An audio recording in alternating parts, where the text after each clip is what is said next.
The world needs you more at 50 and 60 than they needed you at 20. If we have the wisdom of age and the energy of youth, maybe we'll fix some shit. Someone needs to be the CEO of the relationship. He is specialized with a nervous system that is designed to go outside of the perimeter, face fires, build solutions. So men are shifting not to a feminine role, but a very effeminate role. They're downgraded to the level of children that most women are seeing, meaning these women are seeing a choice between male children or heavily avoidant men. Think a social, emotional culling is coming, where people are going to prune the family tree. The future is going to belong to people who have secure attachment because it's the highest form of wealth you can have. Those people are going to be the ones building the future. You're listening to The Human Upgrade with Dave Asprey.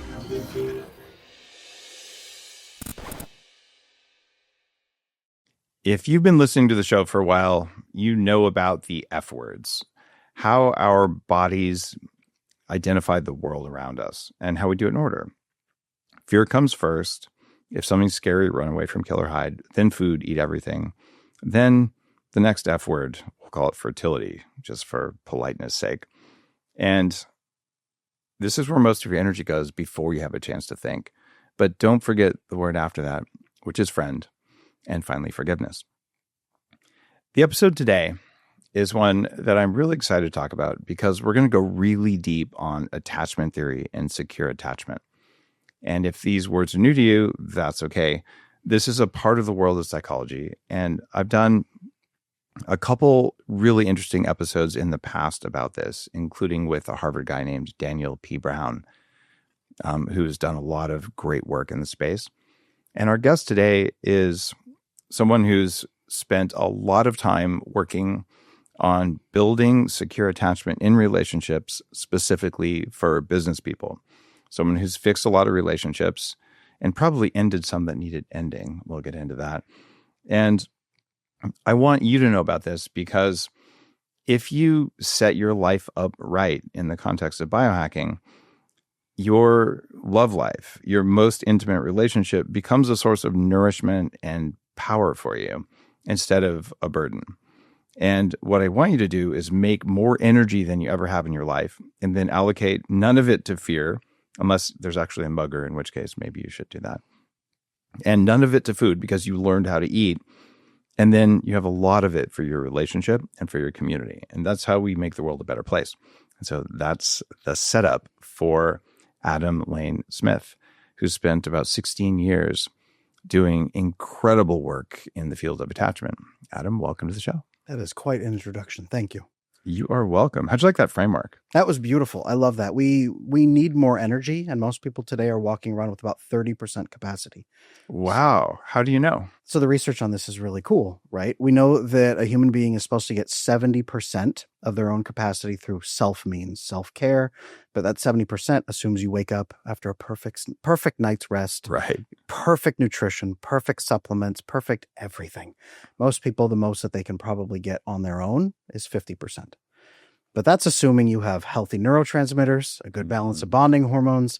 You actually are reliant in your relationships for even that 50%. So most people are sitting about 30%. And we know that the research shows that about 65% of people have insecure attachment where they can't connect to other human beings. 65%? 65%. Is that US or global? That is US and Western Europe. So is it that Americans are broken? That's a framework people use a lot, right? We hear attachment wounds, you're broken, you're messed up. Attachment is just a series of beliefs about relationships and then responses to those beliefs and the behaviors that you enact. It's a series of patterns that you play out. So you can become secure over time. It's just that most of us are adapted to believing no one will ever love us. Why would people believe that? There's a lot of reasons. How far back do you want to go? Go back to the beginning. Go back to the beginning. So World War I. Right? We see a huge influx of people moving off family farms into cities, but industrialization, families being ripped apart. We just see this brokenness in society start to form where all of our neural networks that we're supposed to be having around us for our whole life dissolve. Cataclysmic, right? Humans shoved into places they're not meant to be, living in ways they're not supposed to live, 18-hour work days, families breaking up at the drop of a hat. That has continued for the last 110 years, but it's escalated with each generation as we've also then codified those broken pieces in and said, okay, well, then the government will step in and rescue this group. Well, then this group of people, instead of having family and friends, you'll have whatever it is, right? We've just broken. So it's our systems around us that are making us this way. Humans are not broken, but our systems are. If this has been happening for 100 years and 65% of people aren't trained to know how to attach to others in a healthy way, what's the answer? Well, the answer is that we have to build systems that are like what we're meant for, what our neurology and biology is designed for, which is more back to the hunter-gatherer structures, but in a smarter, more connected way. Let's talk about it this way, okay? Maybe this sounds familiar. You tell me. But a lot of people today, they wake up and they're already tired. Yep. And they're waiting, counting the hours until they get to go back to bed. They get up, they maybe see their spouse. They're not that excited to see their spouse because it's one more problem to solve. What's your mood like today? Are you mad at me? Are we okay? Then they go see their kids and they think of all the obligations. Maybe they've missed with their kids lately and they try to pat them on the head and make them happy, send them off. They go to work. It's just this endless cycle of meaningless work that doesn't really matter to them. It's one checklist after another, which drains what little energy they already had. By the time they get home, they're exhausted. They might dopamine binge with those little nightmare rectangles we all carry in our pocket to try to feel a little bit better, or some sugar or shopping, just dopamine throughout the day.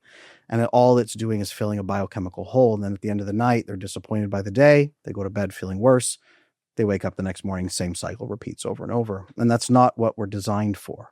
We're supposed to be integrated with other humans more. We're supposed to be talking more, connected more. But more than that, we're supposed to be releasing bonding hormones, two of them in particular, oxytocin and vasopressin. And when we don't have those in our systems, our entire system collapses. That's why when we don't have the 30% co-regulation with other people and we're losing 40% off self-regulation, you're living at 30% capacity. So you're saying oxytocin nasal spray will fix everything? I've heard this, and people have asked me. We do have to remember that our brain, not only do we need the chemicals, we need the associations. Oh, darn. Right. There's no hack for this? There is not quite a hack for the nose spray. You have to have the relationships. You have to have the conversations. But once we do get the oxytocin, then it stimulates GABA production, which suppresses cortisol. Once we do get the oxytocin, we synthesize melatonin better, and we utilize our magnesium differently, so we sleep deeper at night.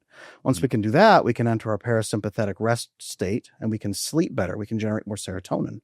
This allows us that 30% co-regulation with other people, but also an extra 20% on self-regulation. You're at 50% self-regulated, 30% co-regulated, 80% capacity just through the health of your relationships. It's a huge increase. I have a lot of friends, actually, including me, who are single. Okay. Right. So how are they going to deal with this? Is this asking for a friend? I get this a lot. No, I'm thinking I have a lot of friends. I live in Austin. There's a big community of people who are seeking partners and things like that. Yeah. I'm actually not looking for a girlfriend right now. Okay. I think I'm a little too busy for that. But I've had, very successful relationships. And I just wonder, though, that there are people who are feeling really lonely. There's almost like a desperation, like I really have to find the right person. A lot of people in their mid-30s who are at that, like, am I ever going to find the person? But how are they getting their oxytocin? How are they going to deal with the problem you just laid out? That is a great question, because most people today in childhood, they're trained that no one's going to take care of you. No one's going to respond to your crying. No one's going to come help you. No one really cares how you feel. You have to perform to please others. And if you don't, you get punished. So we have a punishment-based system where there's really no reward at all in our relationships. So most people feel either unrewarded in their relationships or unworthy in their relationships. If they even have them. If they even have them. So the problem then is they're starving. They're biochemically starving. And our system, we have a designed system now where you can open your phone and find a partner anywhere you want. You go to a new city, you just pop open any of the number of apps and you start scrolling like you're ordering off DoorDash for someone you want to have sex with that day, or someone when you go on a date. And what we're doing is we're trying to shop for the hormones that we cannot get in meaningless disposable relationships. So we're trying to do a 40 to 50% system increase with one partner. Your partner is supposed to be maybe 15% of your system's well-being overall. As far as regulation, your partner is not meant to be 15%. Wow. So we're actually overloading our partner with expectations. And men are doing this to women. Women are doing this to men equally. Both. Yes. Okay. Wow. So, okay. What's the fix for that? We need family systems. Okay. And when we look backwards, our family systems often are too scattered and too harmful to build from that. So we need to build forward into better family systems. Pseudo-families, right? It might actually be pseudo-families, adopted families. Throughout all of history, they've had adult adoptions, right? You can even adopt another person as a sibling, or a mentor adopts you as their child. But we need pseudo-families to actually make a comeback. And you don't have to say, okay, we're moving in together and moving our names, changing our names. It's we recognize that we are going to function as almost a hunter-gatherer tribe. We're going to build loyalty through vasopressin. So all of our nervous systems calm down and regulate simply because we know the other person is there. We're going to build oxytocin so that we feel that rich, warm sensation of satisfaction, and we can get through each day feeling higher energy because we're with our tribe. Remember that hunter-gatherers, they had maybe 10 to maximum 30 people in their group. But if you're a solo hunter or gatherer of one, your system is supposed to be scared. It's supposed to be nervous. It's supposed to never sleep. It's supposed to be on the edge of death. So you should never relax or let your guard down. Wow. Your system is working. When you asked like the brokenness, the system is working. People with 65% insecure attachment, it's working right. It's performing correctly. We need to change the inputs, and then we get the better outputs. So then people who are single focus more on their community, building their tribe. Friends and family is everything. Got it. Throughout all of human history, hunter-gatherers, how do you think they found a mate? Well, what I taught my kids was that when you turn 13, as your father, I'm going to become so stupid that you can't stand to be around me. So you're going to go to another tribe. There we go. Where there aren't dumb people around so that we won't become inbred. There we go. And now that my daughter's 18, my son's 16, I'm like, see, I told you I'd be dumb. Right. So we would, though, find mates who were not in our immediate family. Correct. Right. So usually there was cross-mixing of these communities. Correct. So your hunter-gatherer group, maximum 30 people. And you might have 3 to 5 other hunter-gatherer structures around you, other tribes of maximum 30, which gets us to about 150, which is Dunbar's number. Exactly. We're only capable of 150 people worth of empathy, mostly at a time, rotationally.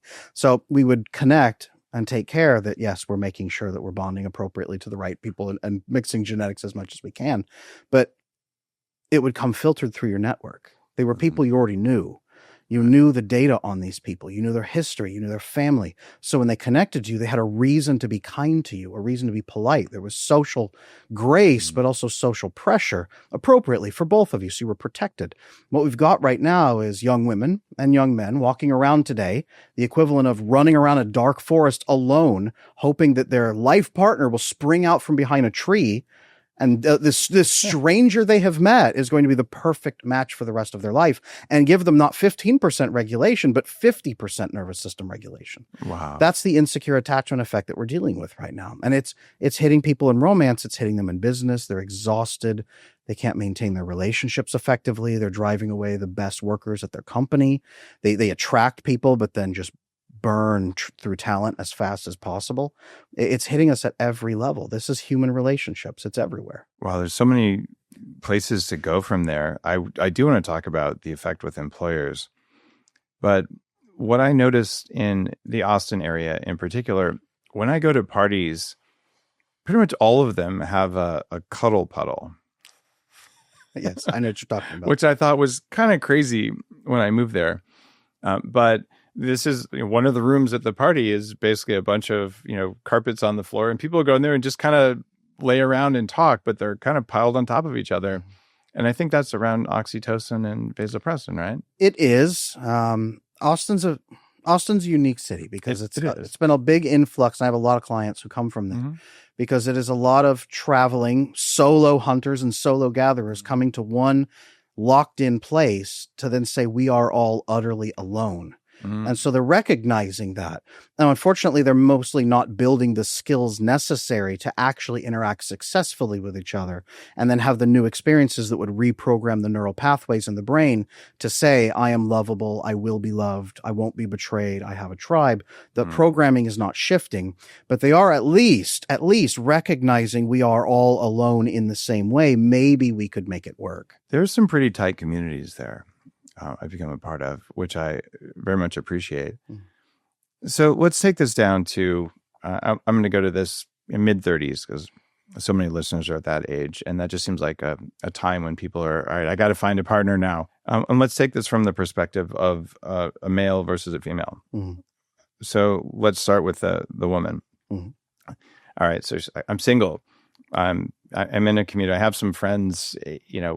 What do I do to build secure attachment? I feel like I'm going to die if I don't find my mate. Yeah. But then you're saying, well, if you find your mate, you're going to drain them dry like a vampire because you're counting on 50% of your energy to come from them, and they're not meant to do that.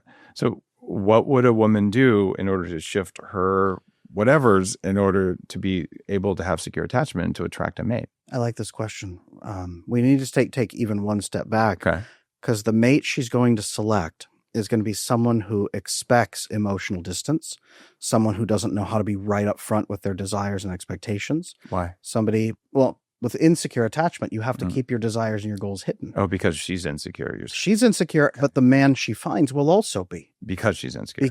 She will find him, yes, because she is. Secure attachment, when someone has it, they're going to be much more upfront with their desires and goals. Their nervous system is calm. Almost nothing is a threat. Their amygdala doesn't detect social threats in sharing and talking and conversing.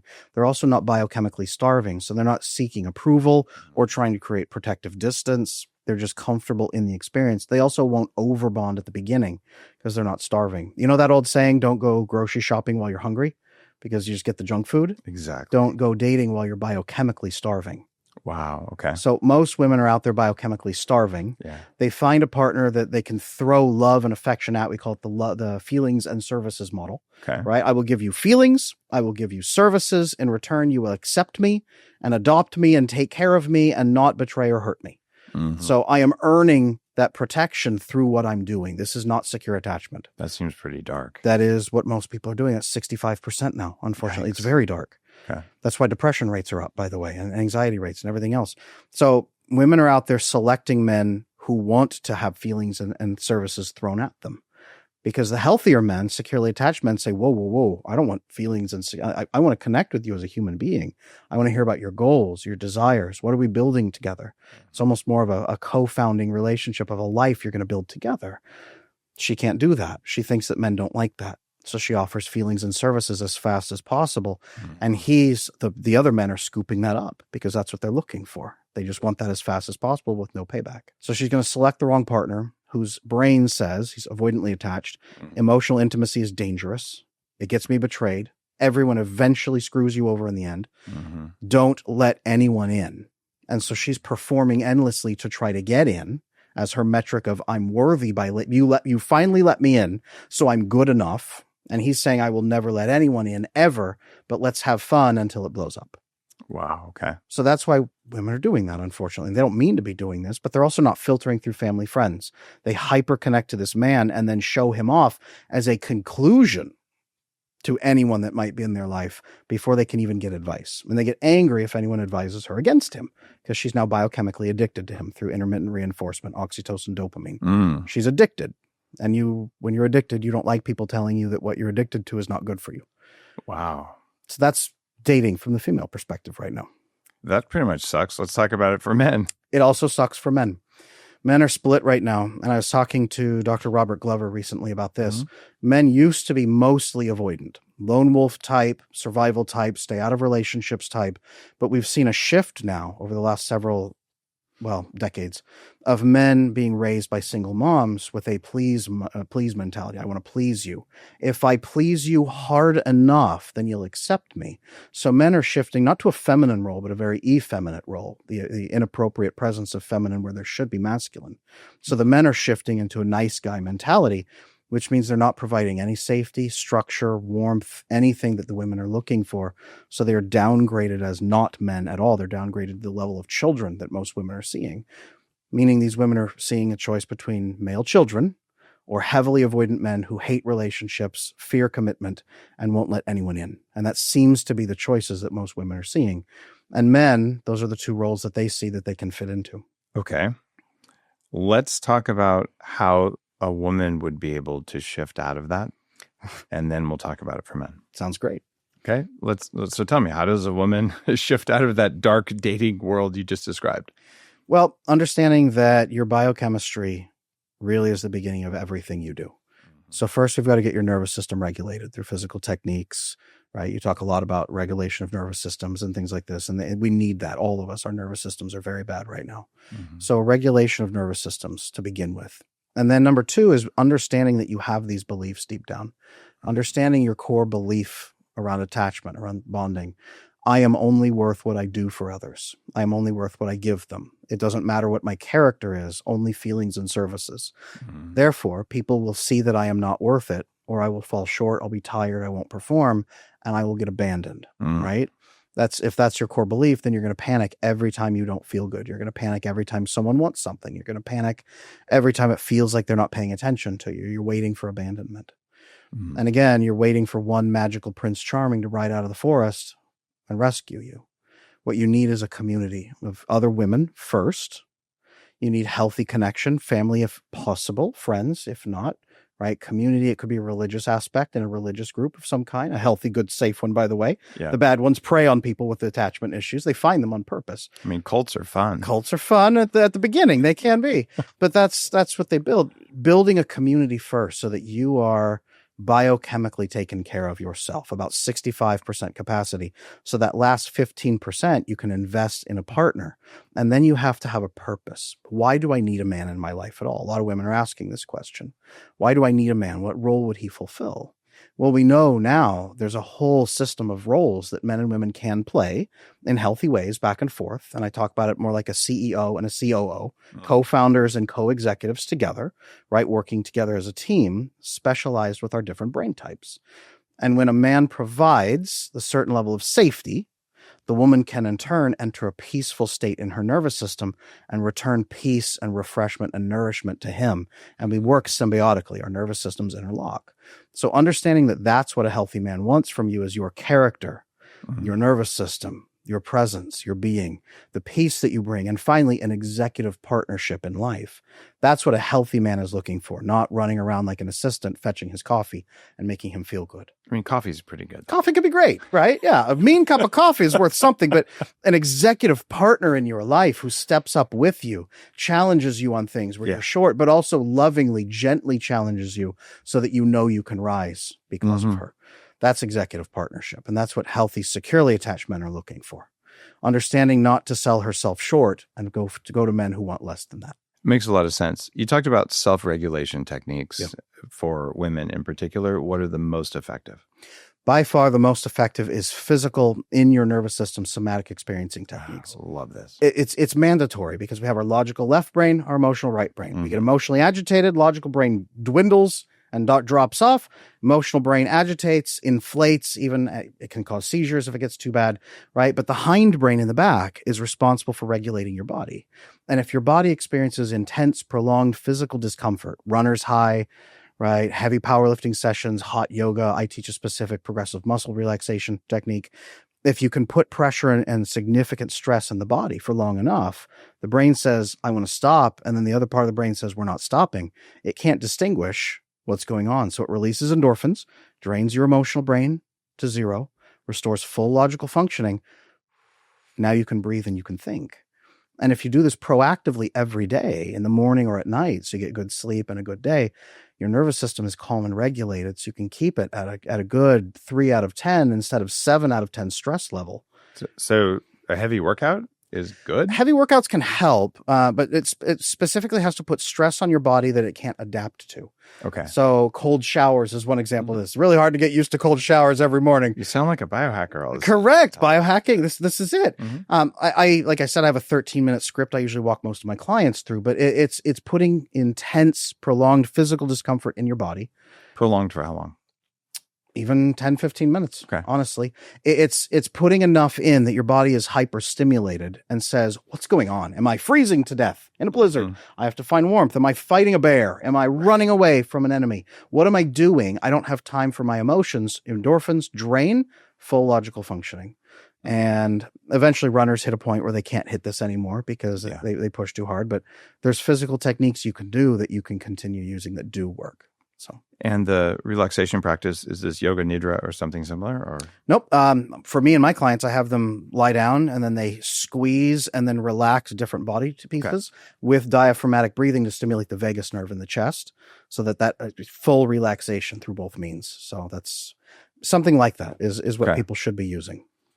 And you talked about building community for women, with women. Mm-hmm. And this seems like it's so important, even when people are married and all. The women I know who have women groups, they are so much happier, right? Why is that? Women are supposed to be with other women. Yeah. Yes, you can have men in your life. You should have men in your life. Mm-hmm. But women specifically, there's an interesting process in the female brain, is they actually understand how they think by talking it out loud with somebody else.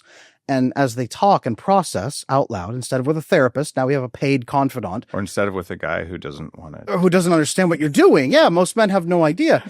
But other women will listen and talk and share. And what's fascinating is as women are talking and sharing and processing, both of them are releasing oxytocin, which releases GABA, which suppresses cortisol. So the woman who's not stressed has a massive boost for her day. Her nervous system is even more regulated than it was before. And the woman who is stressed, her emotions drain and she feels loved and cared for. Oxytocin, but also vasopressin released when we solve problems with other people. So now she has loyalty. So if both of them mutually take turns back and forth, sharing and commiserating and processing, not only do they understand how they feel on a deeper level, but merge and build deep loyalty, intimacy, and connection. So they're biochemically resilient. Then they go back to their families. And the wonderful thing about oxytocin is it's compulsively addictive and compulsively outgoing, so that you want to give it. So she's warmer for her family. She's warmer for her children, for her husband. As she immerses him in his oxytocin and all that love and affection, his oxytocin goes up, his GABA goes up, his cortisol comes down. He's able to relax after all the hard work he did or whatever else he was out doing. He can calm down in a way that men, we actually can't on our own. It's fascinating. We have to study Kung Fu in a cave for 20 years to reach the level of calm that a woman can immerse us into in moments. It's true. Women have that power. They do, but only when they are calm and regulated. Meaning the man has to provide a shelter of safety in the relationship. That is our role biochemically. Right, is to provide safety for her on 4 key levels so that she can then immerse with her female connections and then bring that oxytocin back. Wow. Okay. 4 levels of safety that men provide for women. What are they? 4 levels. We'll go through them quick. 1, physical safety, right? Old days, a tiger will not eat you while I am in your presence. Today, right, walk on the outside of the road when you're with her. Protect her, just scan, right? Yeah. If something goes bump in the night, don't send her with a baseball bat like you go. Okay? Basic physical safety, okay? Number 2 is resource safety. And this does not have to mean paying her bills. A lot of my clients, the women actually make more money than the men do. And that's fine. But if something went wrong, who would step up? Yeah. If the banks all crash one day, who will go out and get resources? Society plummets. Who's going to get food? Who is doing it? Who's doing the hard things when life is on the line? Right. So we build a perimeter of safety. We go out of the perimeter. We gather resources, bring them back into her. She stays in the perimeter of safety. Her nervous system is immersed and calmed. It's supposed to stay inside the perimeter so that she can be calm. It's not a controlling thing. It's optimizing her nervous system so that she can be at her peak. What if your energy levels actually match the demands of your day? Deadlines, workouts, kids, meetings, they pull your attention in a dozen directions at once. MTE is a clean drink mix that gives you steady, calm energy without caffeine or stimulants. It combines powerful nootropics, adaptogens, and superfoods for your gut to support focus, mental clarity, and mood. You can mix it in water or in a smoothie, and you feel it right away. You're alert but calm, and you're ready to take on whatever life throws at you. And the best part is that it's not a short hit. This energy lasts. Your focus stays sharp, your mood stays balanced, and there's no crash. So whether you're an athlete pushing your limits or a parent pushing your limits, juggling 100 things, or a CEO grinding hard, this is for you to perform at your best. Experience what steady energy actually feels like. Visit getmte.com/Dave to get 20% off your first order. MitoPure is one of the rare supplements that truly moves the needle for energy and longevity. I've trusted it for years in soft gels, and now it comes in a gummy. Think of it as a treat for your mitochondria. Delicious strawberry flavor, sugar-free, and still the same clinically validated dose of urolithin A. I actually look forward to taking them. If you want a fun, effective way to upgrade your cells and age better, grab MitoPure gummies. Go to timeline.com/Dave and get 35% off a MitoPure subscription with their New Year offer. Okay. Number 3, emotional safety. Most men don't know this exists, so they don't provide it, but it drives women up the wall. And after 15, 20, even 30 years, she gets angry and resentful that she's lived without emotional safety all this time. Emotional safety means she is safe to bring her emotions to him and be received graciously and worked through. And she is safe from his emotions. He's not going to explode, rupture, freak out, run away, give in to fear, abandon her because of it. His emotions are settled. He has them, but they're disciplined. And she is safe bringing those concerns to him. And that brings level 4, bonding safety. He is showing her that he is vasopressin bonded by bringing challenges to her and working through them as an executive partner. And he is oxytocin bonded, meaning he's showing affection, warmth, and intimacy. She has a unique role in his life that is not replaceable by another person. She's not dopamine feeding him. She's oxytocin vasopressin bonded. She cannot be replaced. Those are the 4 levels of safety. And when she has that, her nervous system flips from sympathetic stress mode into parasympathetic rest and digest. And that's where she can return the 4 levels of peace to him. Okay. The 4 levels of peace that women provide for men. What Yes. are they? 4 levels of peace. Number 1, calm. A calm nervous system. If you work a lot, right? You work a lot. little bit.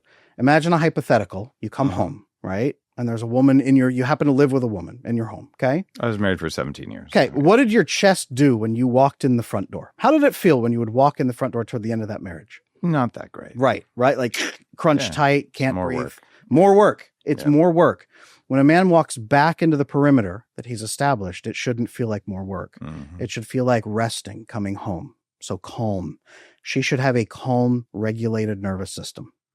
Right? Calm, regulated nervous system. The inside of the perimeter is calm because he's making it safe, but she's regulating and creating that calm. She's radiating it. Level 2 is gentleness. This does not mean silence in any way, shape, or form, but a gentle speech, right? We see this in leadership. Hey, I see that you did this. Tell me more about that. It's a curiosity. It's asking questions. It's not, what were you thinking about? Not gentle. Right. Gentleness. He knows when he's in the perimeter, he's not going to get stabbed in the back, yelled at, barked at. It's going to be gentle and kind, right? There's no enemy here. Which brings us to level 3, loyalty. Yes, sexual loyalty. We'll put that over here, right? We all understand this, but task-based loyalty. When there's a challenge, does she immediately come down and say, okay, what is our plan? How are we getting through this? Or does she say, why did you do this? Why are you letting this bother me? I shouldn't have to. Is he the problem? Are they enemies or are they partners? Does she step in immediately and say and lock in with him? Level 3. Leading to level 4, executive partnership. Can she challenge him using all 3 levels while staying calm, being loyal, and being gentle? Can she challenge him? Can she call him out with accountability? The role of a woman is not to say, you're doing this wrong and here's what you should do about it. It's, I see a problem here. If he's the CEO, she's the COO. She's constantly looking for threats to the system, building homeostasis. She's the thermometer. There are problems. She will bring him a list of challenges. Hey, I've noticed these challenges. I'd like for us to work on them. If you need my help, let me know, but here's what they are. And he should ask graciously, tell me more. I don't know some of these things. Tell me more. Explain what's going on. I will find solutions. I'll bring them to you. We'll deploy them together. But what's going on? That's 4 levels of peace that she brings back. Now that's when men say, what do women bring to the table? This is what they bring to the table. Most men don't know that. They know the first 2 levels of safety that they provide, and they don't know what a woman brings. Most men, when I work with them, I got high ticket guys on my service, right? Working with a lot of billionaires, a lot of big company owners, business owners, high level executives. And I say, why do you want a girlfriend? I don't know. They say, I don't know. What do you think a woman should do for you? I don't know. Companionship. Well, what does that mean? Being with me? Well, how much time in a week? Well, I only really have like 45 minutes. So you think you should have a wife so that you can spend 45 minutes a week with her just looking at her? They have no idea. But those 4 levels of peace, some of these guys choke up as I talk about this and say, what if a woman could bring you this? He says, I would give her everything. Wow. But that's secure attachment. Only possible when you build secure attachment.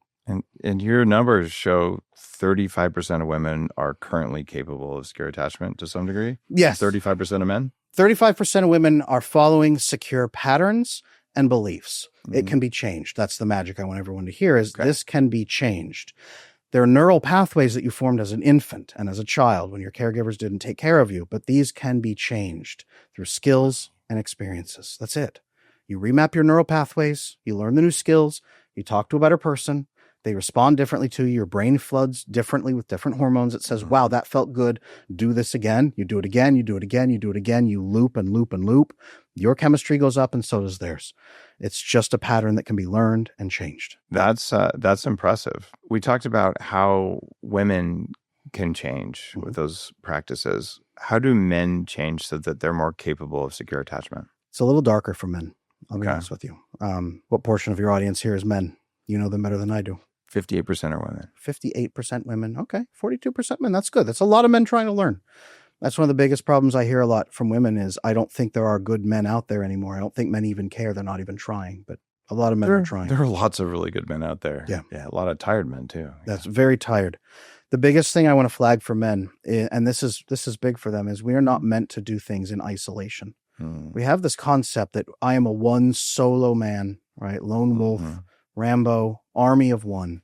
I have to find every solution alone. I have to deploy it alone. No one will ever watch my back. I can never rest. I can never let my guard down. Or people will fail me or betray me or get rid of me.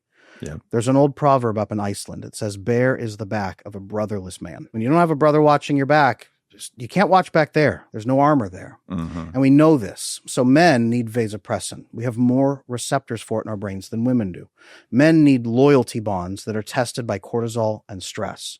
We need to work together in teams with men and women to build and say, when I was stressed, you were there and you helped make it better. We release vasopressin, which is the chemical for loyalty. And then it creates a desire for oxytocin where we bond.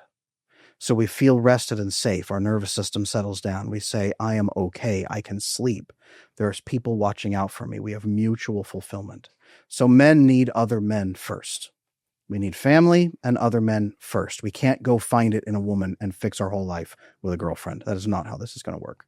Men must connect to other men. And through that, we can then get more solutions. We can make changes. We can solve problems. A lot of guys start this in the fitness world, right? They go find another guy. They get a mentor. He guides them through fitness. They do better. They bond to him. They bond to other guys. They share programs, more vasopressin bonding. Then they start talking about personal problems. They kind of share a little bit of that maybe, and then they grow into it and say, wow, I wonder what else I can change. But they don't take the step beyond and say, I can go to my buddy, right? Do you have a lot of male friends? No, not really. I have a bunch of male friends. I probably have more female friends. Okay. Do the male friends in your life have a hard time opening up to you about their challenges?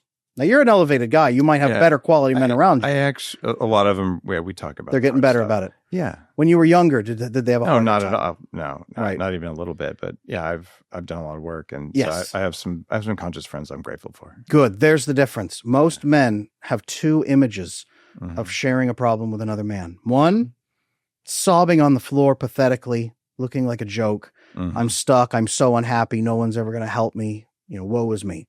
Right? And everyone's going to lose respect for him if he tries to share. Yeah. And number two, don't share. Just lock it inside, pretend everything's fine, talk about sports, something else. Yeah, I've been in both of those in times in my life, yeah. Correct. Okay. For men, we have solution-focused sharing.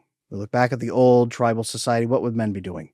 Well, number one, they'd go on hunts together, right? Yep. And solve problems together. And if they survived, explosion of vasopressin. But number two, they come back. They sit by the fire and they say, I can't do what I saw you did there. My spear isn't sharp enough. How do you do that? Right? How did you do this? How did you do that? I can't achieve this. What about this? They'd have mentors and guides and they could ask. Men today, solution-focused sharing with their male friends. Hey, can I talk through something that I'm dealing with right now? And maybe you could give me some perspective. If you fixed it before, or you have some tips, or you know a guy, let's just search for solutions together. And you do that. And you talk it through for 15 minutes. Here's what I'm experiencing. Here's what I think I'm going to do about it. Do you have any data for me? Do you know anyone? Then you can flip it around and say, while we're here, is there anything that you're going through that we want to troubleshoot together? Men should be emotionally troubleshooting together, relationally troubleshooting together. Build that together with the other men. It builds release of vasopressin, oxytocin, trust, serotonin, everything. We need this. So you're saying women need women's groups to talk and co-regulate and process. and men need men's groups so that we can solve problems together. Yes. Got it. It seems like there's not a lot of either one of those in the world right now. There's an epidemic of disconnection. According to the Surgeon General, was on the show talking about the only book he ever wrote about that. I saw that. Yeah. Yeah. So how do people go about finding a women's group or a men's group or forming one? So this is where we're getting into trouble, because in our hunter-gatherer structure, you didn't have to. Right. It was your family and friends. It was built in. It was the surrounding tribes. You had this.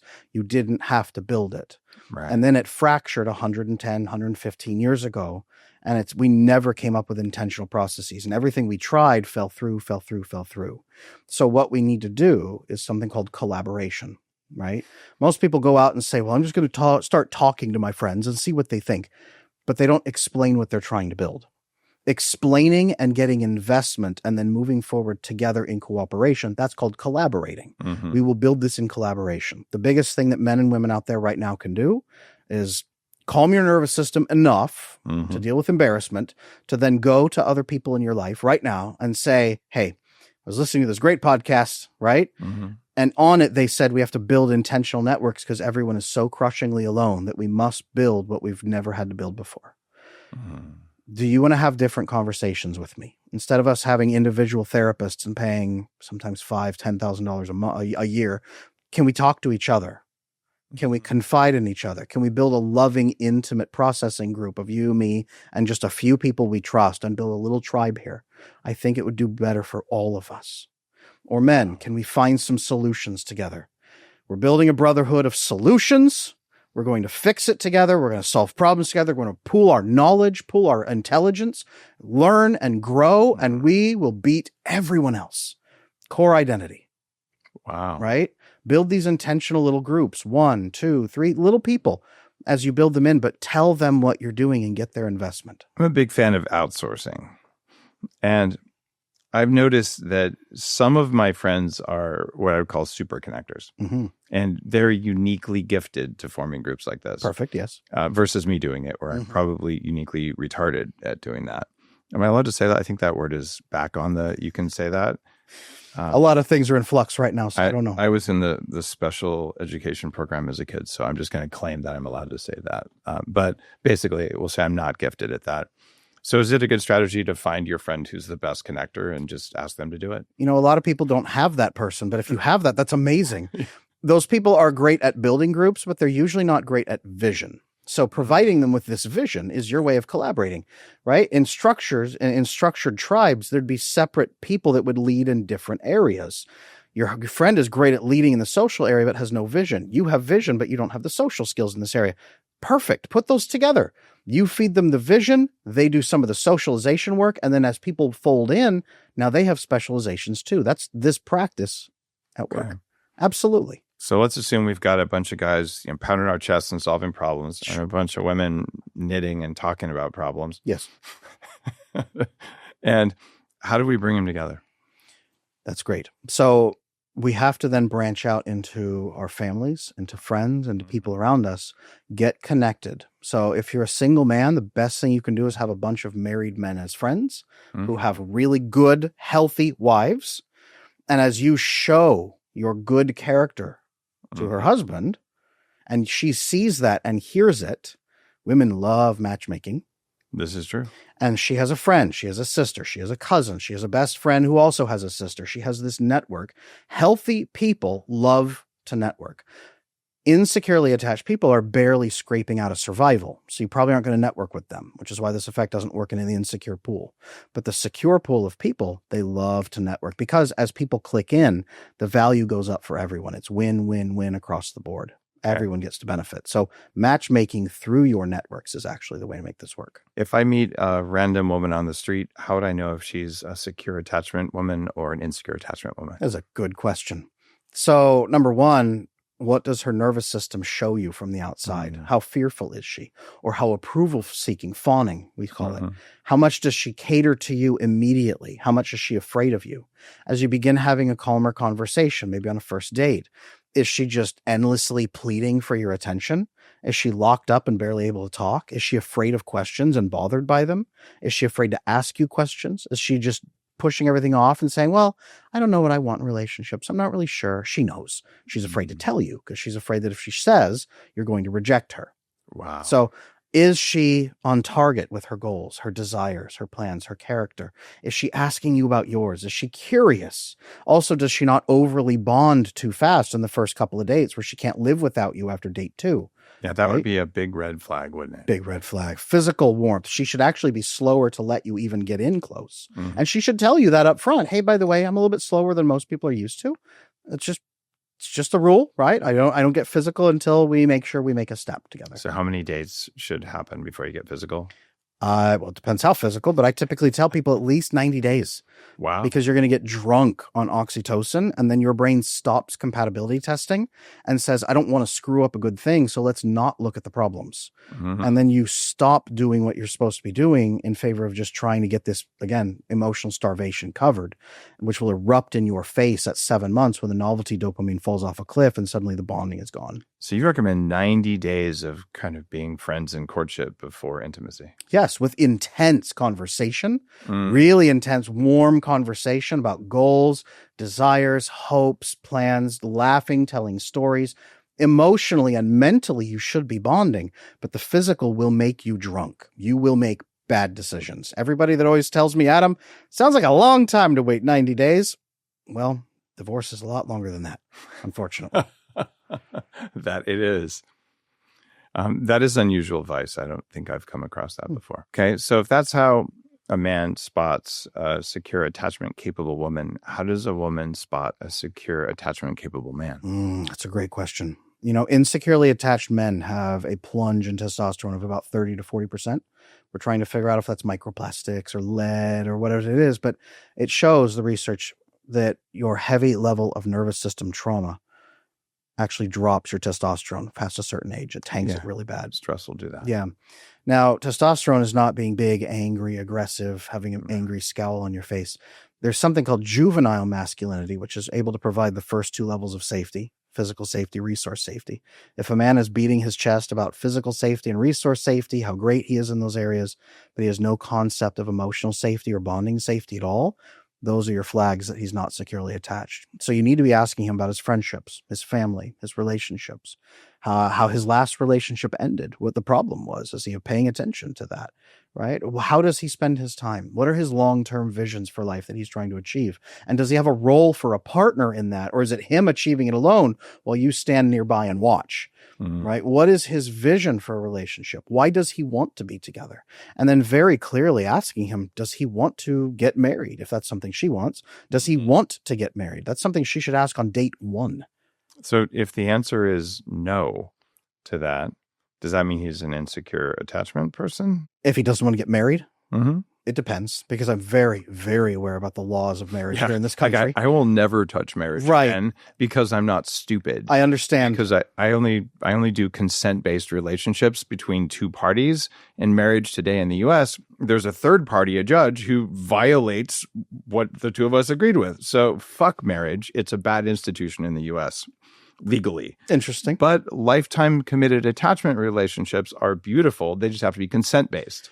One thing that I hear a lot when people say screw marriage is they've had really bad experiences with the worst possible kind of marriage, right? The partner was insecurely attached. The partner I didn't have a bad marriage. I mean, yeah, there were challenges, but we separated in a conscious uncoupling. We're still friends. We're still supportive. We're co-parenting and all that. We just didn't want the same things.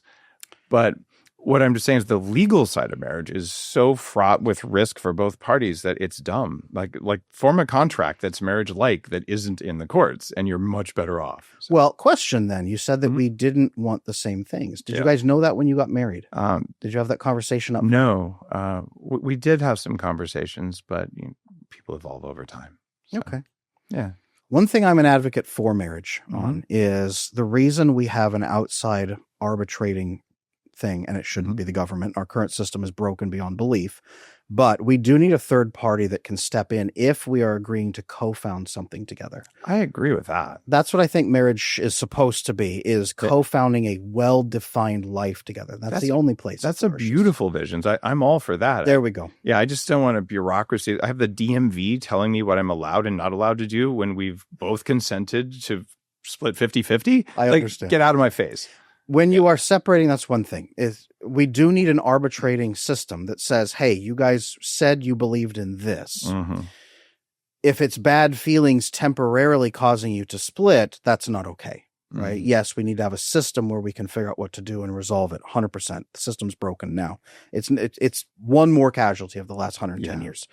And at the same time, we still need a system where we can get together and intentionally build those families, but also then take each other to the next level, right? Totally Lifelong agree. partner who always sees you and always has your back. But there's the piece. Only secure attachment can build a good marriage where people are going to flourish together.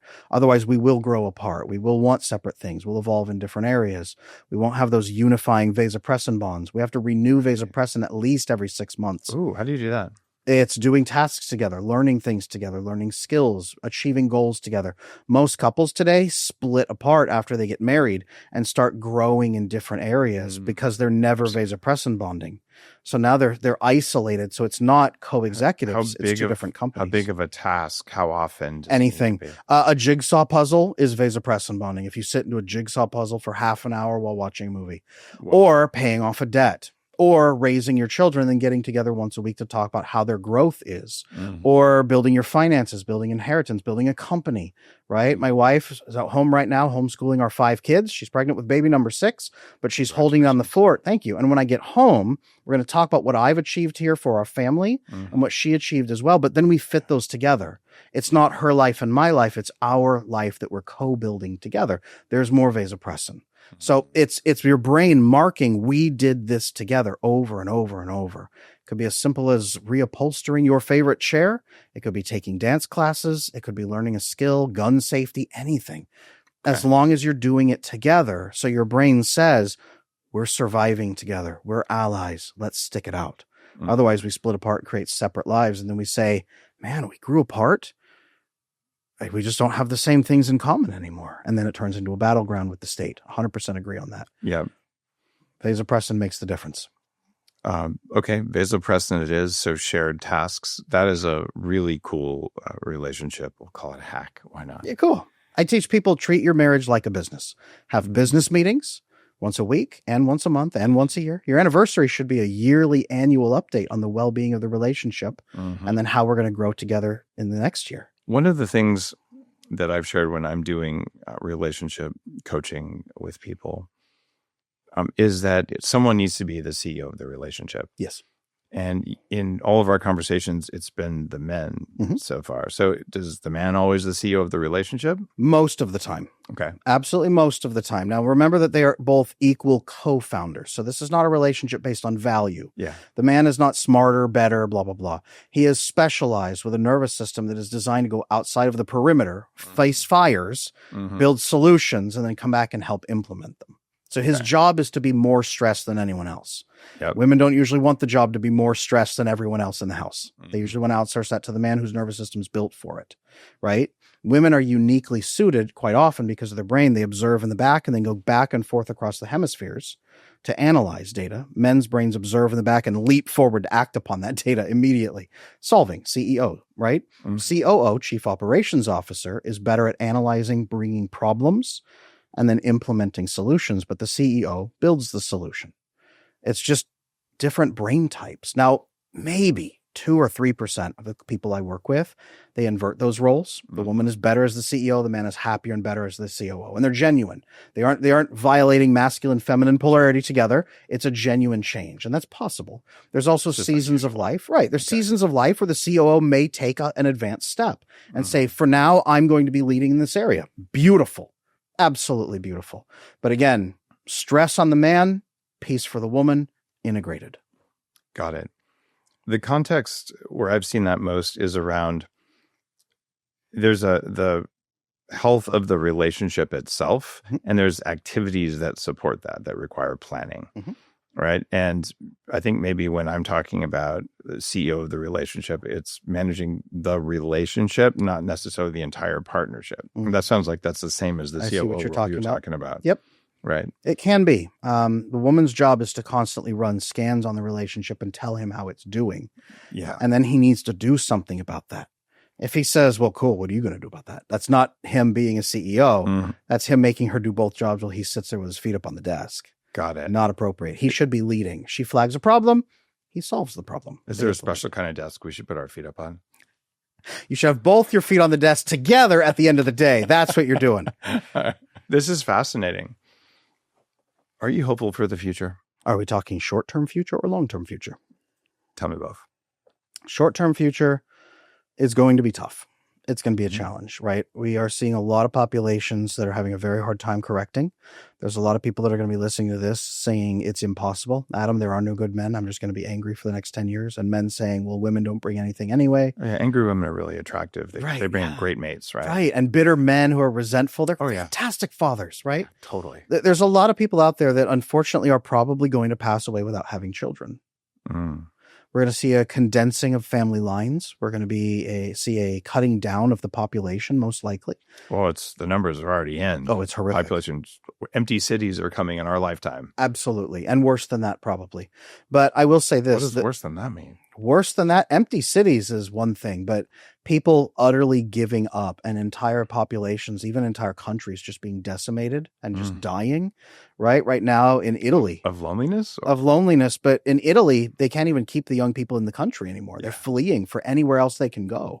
Imagine when Italy is a wasteland and all of Italy is just gone. Rome, just empty. Well, people will move in. Right. But who? Wow.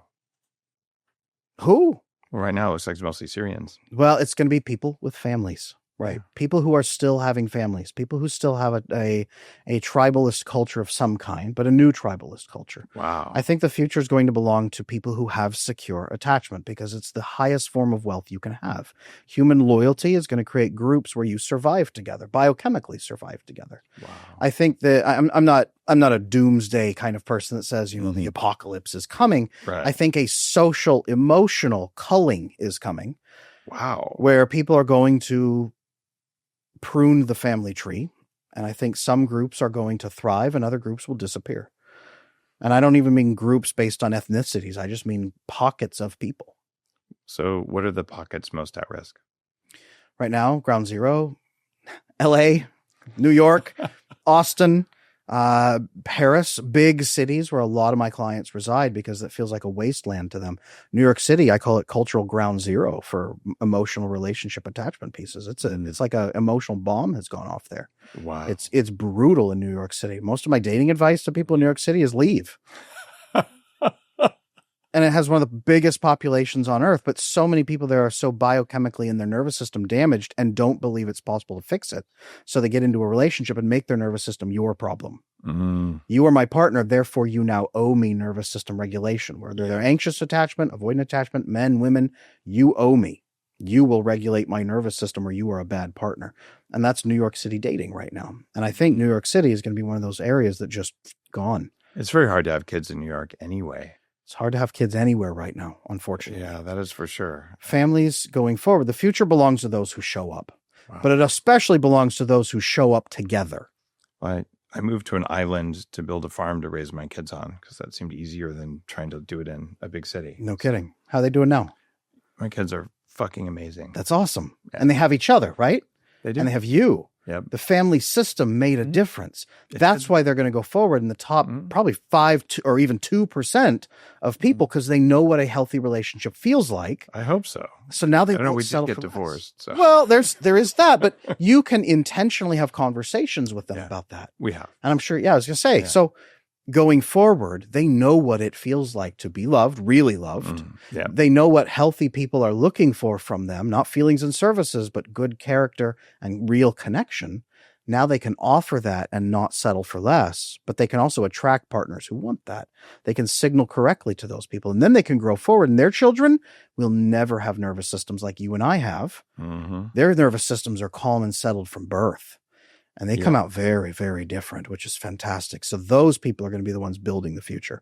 I don't think our children will be. I think maybe our grandchildren or great-grandchildren will. So as the population shrinks enough, then family units and tribal units will reemerge with vasopressin and oxytocin? It will have to. Wow. It will have to, but it's only going to work for those people. Vasopressin and oxytocin bonding with secure attachment are going to be the biggest form of wealth in the future for the next at least 50 years. So if you were in charge of the government, what would you change to fix this? Get the government out of our lives in as many places as possible. Number one, right? Was it Ronald Reagan that said the scariest words in the English language are, I'm from the government and I'm here to help. Yes. Right? It gets worse. Government is not supposed to be fixing anything. So if government does do anything, if they pulled me in, it would be to empower grassroots local groups, small city-based structures where they teach families how to bond, right? I'm right now working with my business partners to build an institute to try to teach attachment everywhere. We say that attachment is the science of human bonding, and we're trying to teach everyone on the planet how to bond because almost everyone has forgotten. Wow. So if we can just teach people how to bond, and they can go out and help other people bond, and they can connect locally, that's what's going to make a difference. Wow. Our target is 1 billion people securely attached over the next 40 years, God willing.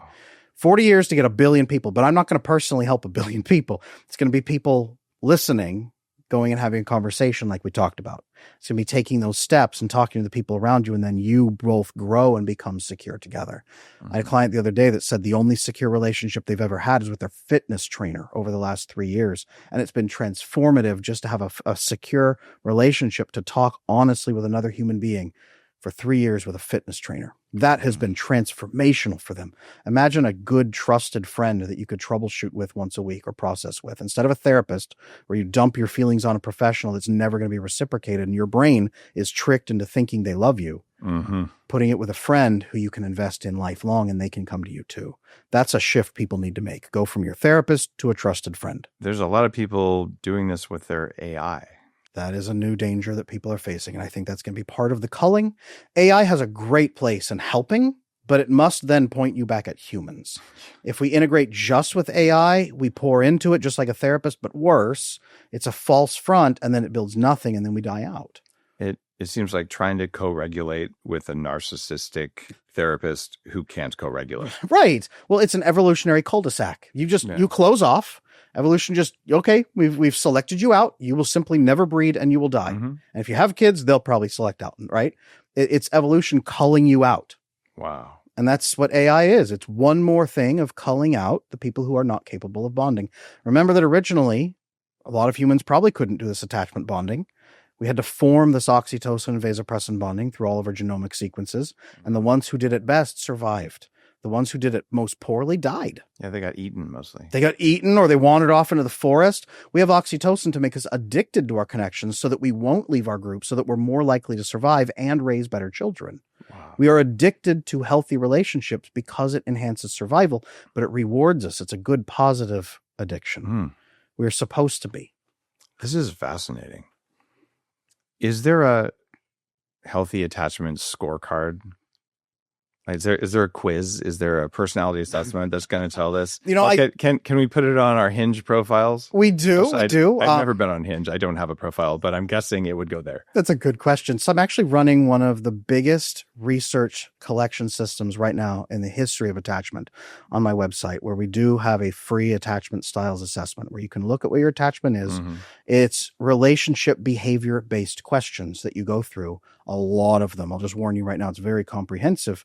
And it shows you what your style is, but also tells you some next steps you need to take. Because wherever you are, it's just a beginning place. You need skills and experiences. This is AdamLaneSmith.com. AdamLaneSmith.com. Okay. And by the way, Dave Asprey 10 if you want to get a discount on some of the bundles. But that assessment is free? The assessment is free. Okay. And it walks you into things. We have self-paced programs. We have my coaches that I'm certifying. I'm trying to fix that therapy problem that therapy has bloated up into.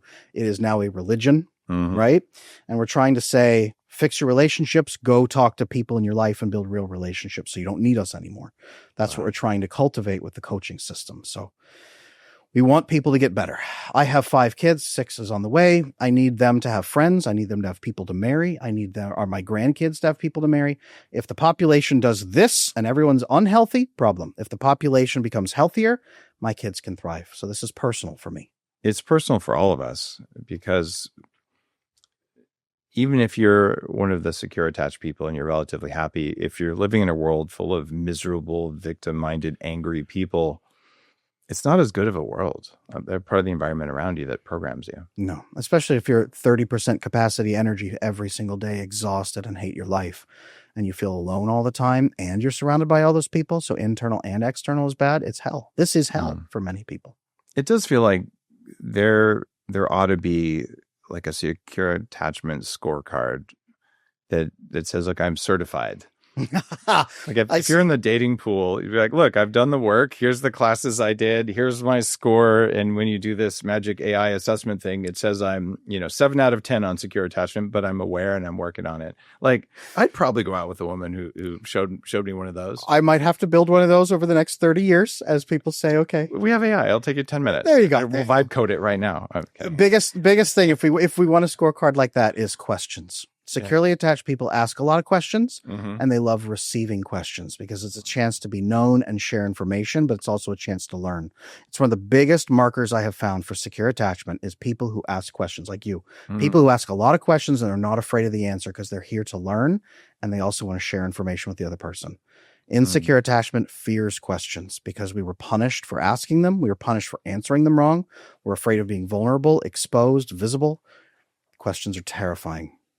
Questions. It's the biggest flag. Got it. So if you see, I see a lot of like weird social media stuff that comes up for some reason on my feed, where there's, people identifying red flags on dates, right? And usually people ask a lot of questions. They say those are the red flags, but you're saying that people who are complaining about the questions are the red flags. Yes. There's certainly like people in New York that will ask you really litigating, angry questions of, I demand to see your bank account on date 1. I've heard of that. Plenty of my clients have that. Oh my God. Oh yes. That's hilarious. Oh yes. Women are not winning any favors by asking men that on date number 1. What's the most disrespectful answer a man could provide to that question? The disrespectful answer a man could give to a woman asking to see his bank account? Yeah. Usually just to get up and leave without speaking. I mean, but that's a good response, I think. That's the appropriate response. The 7th grader in me would be like, well, if that's the case, then like turn around and let me see your ass. Like they're both entirely inappropriate questions. It is. What are you offering in exchange for money? Like that's. I hear that. That's horrifying. I cannot imagine that. And if someone did that, I would say that. I'd be like, we're done. Like I have better things to do. Right. But people are very explicit about their red flags. And here's the thing: is everyone wants to look for red flags. No one wants to look for green flags. Okay, so tell me some green flags. Green flags. Well, again, asking more questions, being more open, having a desire for something. Right. Like, what do you want? Why do you want to be in a relationship is a great question. Hey, we're on a date. The assumption is we're interested in a relationship. Are you? Number 1, right? And number 2, what does a relationship mean to you? What are you hoping for with a relationship? What would I be doing? If I'm interviewing in your company, what would I be doing here? What would we be doing together? What are you looking for? Right? They better have an answer. They better have an actual answer instead of, well, I don't know, we'll spend time together, just feel good. No, like, hey, I want to build these things. And I'm looking for someone that can call me out, someone that can spend time with, someone I can bounce ideas off of. I want someone that works alongside me, someone who's got passion and energy, someone that I can share this adventure with. I want to grow this family, or I want to grow this company, or I want to be something. What are we doing together? If they don't have a vision of you in their life, leave, because they're not going to make space for you. You talked about working alongside someone. I've coached both in business and in relationship things, a few couples who work together and many, many more who say, I would never work with my spouse. It seems like working together is a way to screw up a marriage and a company.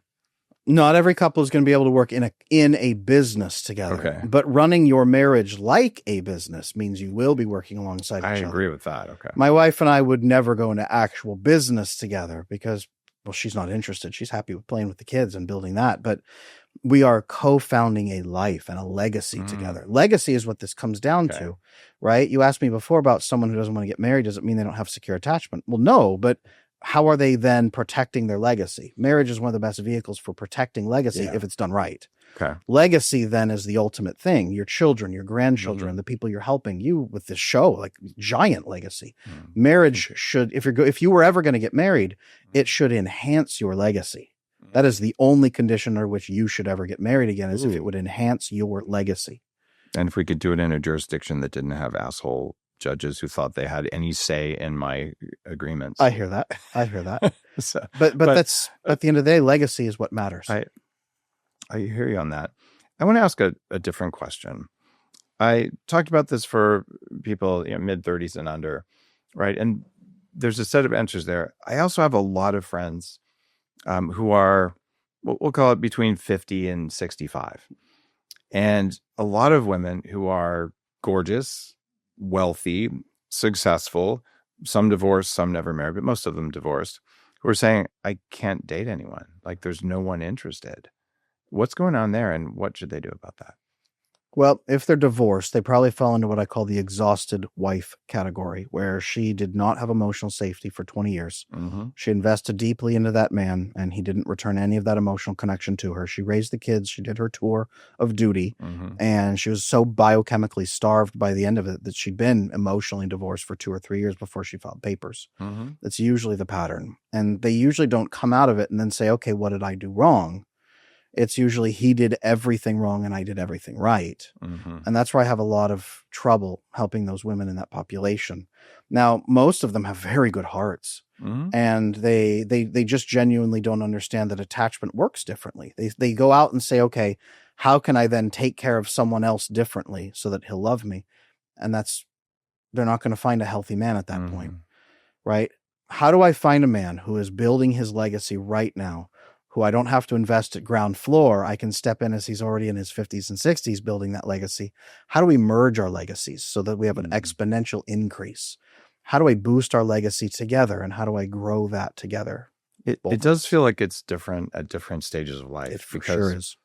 If someone is around that, even 45 post, if they've had a long-term relationship, and if they've built some kind of company or legacy or career or something like that, it feels like the standards and the markers for what you're saying they're a little bit different. If you're coming together when you're young, let's grow this together because we're starting from nothing. But if you have two people who already have substantial assets and legacies, what does a merging of that look like, and how does secure attachment play in that? So back to Dr. Robert Glover. He's a great example, right? He's older. He's been in this field for 40 years. He did a lot of the foundational pioneer work on attachment for men.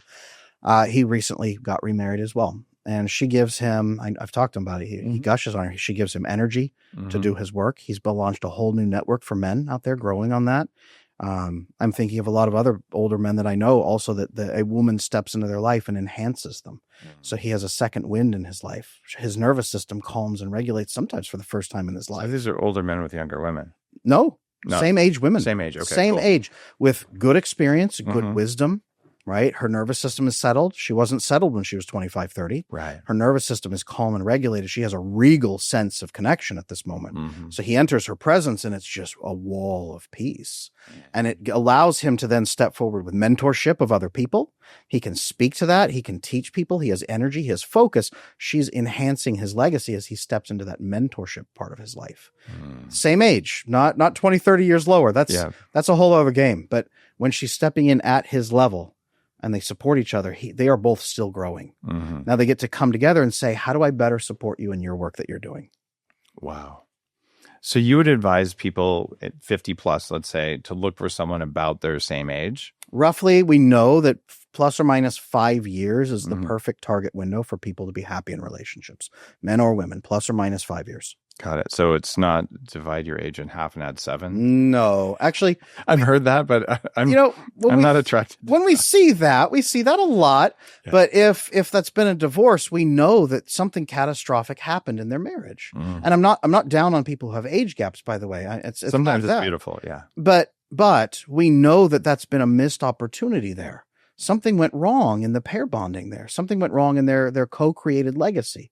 Something went wrong. And they just, most of the time, didn't know what to do. Right.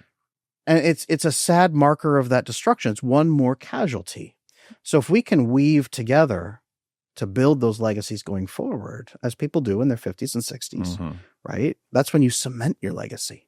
That's when you're mentoring people. That's when you have so much wisdom to give. The world needs you more at 50 and 60 than they needed you at 20.